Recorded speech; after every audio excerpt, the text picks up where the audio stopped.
Ունենալու ենք նոր համազգեստ թե որակապես, թե տեսքով, թե ստանդարտներով։ Այս մասին հանրային եթերում ասել է Պաշտպանության նախարար Սուրեն Պապիկյանը։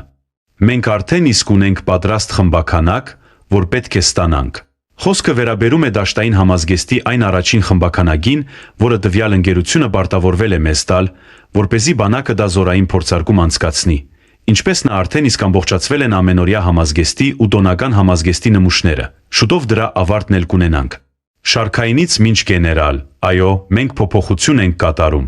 Ստանդարտներն արմատյան են, բայց համեմված մեր հայրենական խորհրդանիշերով, նշաններով, ասել է նախարարը։